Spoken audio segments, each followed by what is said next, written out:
Assalamualaikum warahmatullahi wabarakatuh. Halo semua, kami dari kelompok 5.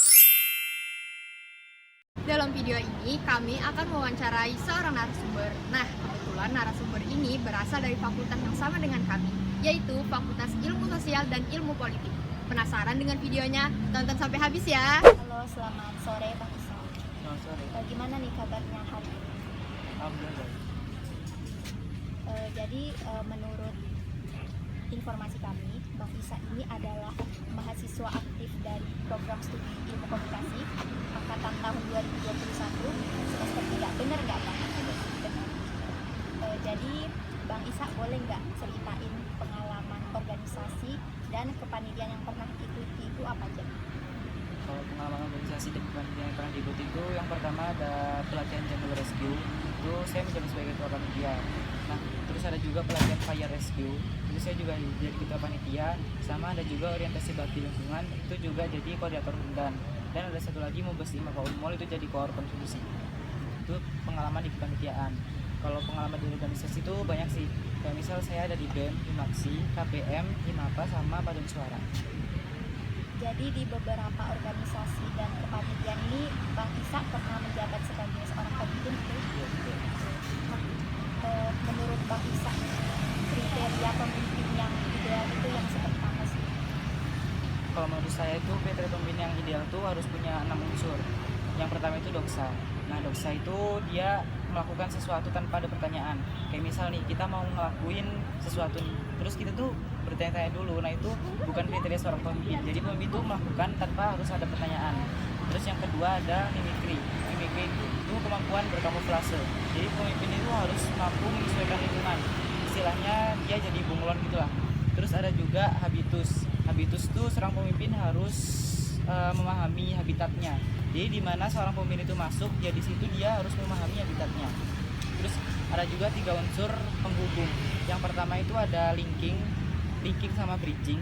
Nah, itu tuh dia harus mampu menjembatani. Jadi dia mampu menjembatani pemimpin dan bawahan-bawahannya. Terus dia mampu menjembatani bawah-bawahannya ini dengan lingkungan luar. Terus ada juga bonding. Jadi bonding itu kemampuan pendekatan emosional. Jadi seorang pemimpin itu baru bisa disebut pemimpin jika anggota-anggotanya sudah memiliki kedekatan emosional dengan dia.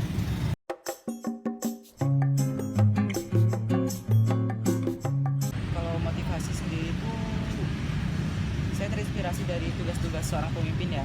Jadi tugas-tugas seorang pemimpin itu kan udah kayak mengatur tujuan, mengatur konsep organisasi, mengatur konsep kepanitiaan. Nah, melalui tugas-tugas itu tuh kita bisa memahami teknik manajemen dan teknik pengelolaan sumber daya manusia yang baik. Jadi itu motivasi saya buat jadi pemimpin.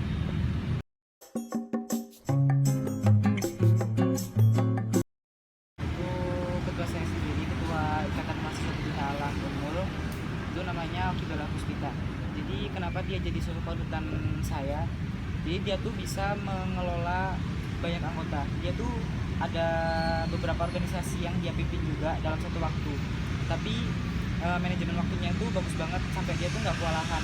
Nah, itu yang bikin saya terinspirasi dari dia. Terus dia itu juga orangnya tuh nggak cepet mudah terpancing emosinya, mudah terpancing amarahnya. Jadi apa-apa tuh dia selesaikan dengan kepala dingin, sehingga masalah-masalah dalam organisasi yang dia pimpin masuk di Maka Unmul itu bisa selesai tanpa harus ada amarah.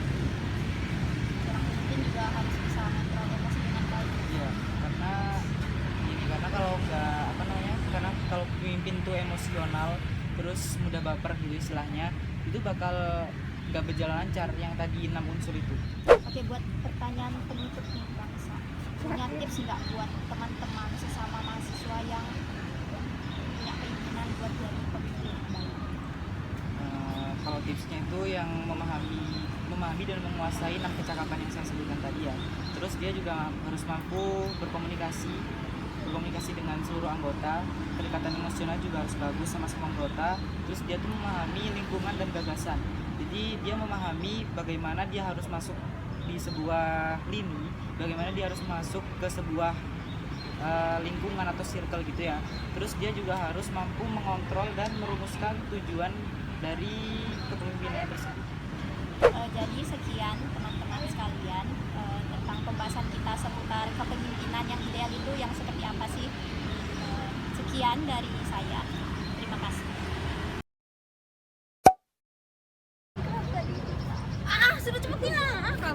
Assalamualaikum warahmatullahi wabarakatuh.